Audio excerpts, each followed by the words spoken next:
Hey guys, Galucia here, and we're obviously playing some more old school.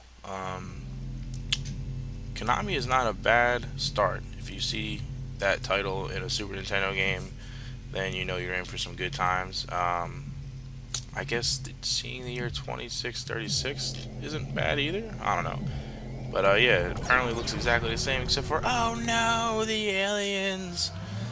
Yeah, now we know where Independence Day got their idea. But yeah, moving on. Contra 3, The Alien Wars. Trying to figure out here how I want to go about this, and then I just decided to chicken out and go normal because I have a feeling I won't even get through the first level on hard. But yeah, Contra was always one of those huge shooters from back in the day. When they came out with Contra for Super Nintendo, I don't know about you guys that are like old enough to remember whatever, but I completely lost my mind. And me and my friend, well, not I did not have the means to get this game, like most games that I wanted when I was little, but thankfully I had wealthy friends. So, yeah, I would go to my friends' houses and we would play this game for hours on co-op. Wish I knew some people that were into the old school games, such as myself and some of my viewers, because yeah, I would have filmed this in co-op, which obviously would have been a little easier too. But anyway, so we'll talk about the game a little bit here and how I fail at dropping down. It's a side-scrolling shooter. You can have two weapons, which I really liked. I thought that was a huge push up from the original Contras. You know, you just hit a button to switch between which ones you want, because there's different weapons for different scenarios. Usually, the one that I have now with the H is pretty much the best weapon for, like, just in general, like fighting, you know, in like random guys. And the C is basically the same thing as H, except H is like tracking. Like it'll track the enemies, so your aim doesn't have to be spot on or whatever. And some enemies are gonna be hard to hit. So, and right here I'm like waiting for the fire, and then I realized, oh, I have a shield. I can just run through this if I wanted to. So I wasted this shield. Normally you can get through all these fire columns with the shield, but like every other old school game that I play, it's been a while. So there you go. The L is obviously for the laser, and for any target that you can concentrate on, this is by far the best weapon you can get, and the closer you are, the higher the rate of fire is, so that's why you saw me nudging towards him. But yeah, so you can take that mini boss out like in an instant. So in my opinion, L and H are the best two weapons to have in your arsenal, and that's what I have right now. I also have 3 bombs right now. I find myself not using bombs, and that's me doing calisthenics. I find myself not using nearly as many bombs in this as I do other shooters, for a couple of reasons. Number one is that the controller, the way the controllers are set up, is that the button for the bomb could not be farther away from the button for the huge jump fails in this game. I think it's because I've been playing so much Mario that I'm so like adjusted and used to the Mario jumping mechanics that like now when I'm trying to play other games that require jumping, I'm like all over the place. It's not that I'm the greatest jumper in that either, so I guess that's a lame excuse. But anyway, and right here I'm shooting these fireballs because they can be destroyed after some time.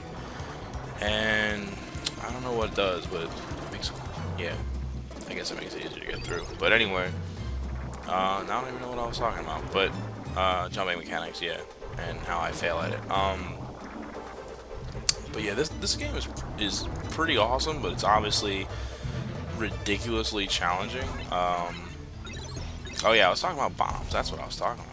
And how the button is like awkwardly placed far away from the trigger button for me. So I mean, I don't know if anyone else has that problem, but for me, just the position of it, like if you watched my Aerial Fighters video, like in a lot of games, bombs are like that. Oh, I'm about to die! Quick, hit this button. Because the same thing in this, when you're, and right there, I meant to drop down. Because you have to hold down and hit the jump button to drop down, but I hit the bomb button by accident. But yeah, I don't know about anyone else, but yeah, that's why I like bomb escape or whatever. But in this game, like I can't like hit it in an instant, so it kind of like defeats the whole purpose. And right here, obviously the point is to shoot the red thing. Usually you would think to shoot the head, but you have to shoot the red thing. But when he's getting ready to shoot that beam out of his mouth, you would think you could just stay down, but that like one random bullet comes out of the red thing, so you have to go up so that you can dodge said bullet. Um, and the second level in this game is like really crazy. I like that they were trying to do new things or whatever, um, but it's pretty ridiculous. It's completely overhead, as you can see. The point of this level is that the enemies will keep coming forever from different directions, and the point is to destroy all the turrets where that guy is just spraying out of. The laser is definitely the best weapon having this because it just stays a solid beam forever. So that's pretty awesome, and it's also stupid powerful. And with those guys spraying like they are out of those turrets, it's pretty challenging. And I think, and I'm spinning using L and R, so you have to keep spinning using L and R while you're trying to maneuver around this board. And yeah, it's pretty much the most ridiculous thing ever. It's not even that it's like really challenging as far as like levels go for like, I don't know, like the difficulty of the enemies or whatever. It's just that besides the fact that they keep like spawning, it's just like, first of all, you end up getting lost, as you'll see me do here in a minute, where like you have these arrows that are trying to tell you like which way the next turret is or whatever, but yeah, it's obviously not crystal clear. Like right there, it's like, okay, well I can't go that way, arrow. So I'm like, well, I'm thinking I gotta cross, and then I loop around so I can go underneath of here, and yeah, it's a big mess. But the enemies aren't necessarily that hard, except for the fact that they just keep randomly spawning like for the entirety of the game. And right there, it's like, okay, well, I'm at the edge of the map, so you're wrong, arrow. It's just the mechanics of getting around are so weird. So yeah, I don't know. But right here, I pick up 2 lasers because for this boss, and I set off a bomb. I'm kind of thinking to myself that this boss is probably going to get like a random cheap hit in, and that's the hard thing about this level even before the boss, is that because the mechanics are so weird, and there you go. That's exactly what happens, that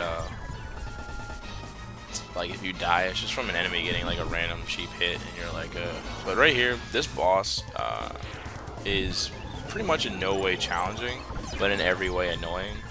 Because once he starts doing this thing where he jumps into the sky and then comes back down, he literally gives you like a 3-second window to shoot him in the eye.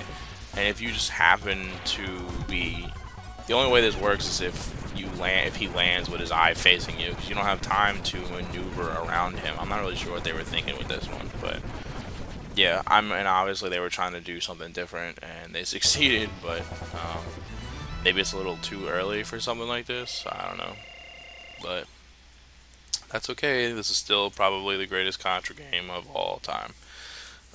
Yes, I said it. Moving on. There's another overhead level like that, but you will not see it in this video. I remember from playing this when I was a kid. We played this game for probably a month straight, and that's all we did. Every day after school, in co-op, trying to beat it, and one day we did beat it. Well, I think first and right there I thought I could grab the side of that wall, so there's a fail. We did beat it on easy, and then like after like a week or two, but then like we spent the next month like trying to beat it on normal. But yeah, usually like when we were playing, it was kind of like, you know, I guess you have good days and bad days in gaming, you know, and you're just like, some days you just know, like you just like feel like you're on it that day. You're like, yeah, today's the day. Most days we would die here, and this is by no means anywhere near the end. But usually when we made it past this level, we would make it like a few levels past this level. Like you just end up being like spot on that day and just destroying what's up. And those like weird mosquito things, if they pick you up and take you off the screen, then you die. So anyway, here the point is to stay towards the edge when he spins up, and I don't. I fail. So I didn't want to use any continues. Game over, guys. So yeah, I guess just let me know what you thought about Contra. I know these videos that I'm putting up are kind of, they're not really like like epic gameplays, but I pretty much feel like for any game ever, there's probably gonna be some kind of YouTube video of someone mastering it and just like just destroying that game. And I'm in no means that guy. I mean, if I wanted to, I'm sure I could practice playing Contra again for a month and then like become amazing at it and then record the one time that I did awesome and then show you guys. But I don't know, I just it's not really my style. I just kind of wanted to turn this game on. I literally think I probably haven't played this game in at least eight, probably not since the millennium. and and just see what we come up with. I'm kind of just trying to spotlight some games that you might have forgot about or maybe never knew about. So those are my goals. Hopefully you guys keep keep enjoying what I'm doing here. So yeah, there it was, Contra 3. Hope you enjoyed it. I enjoyed playing it, and I'll see you guys later.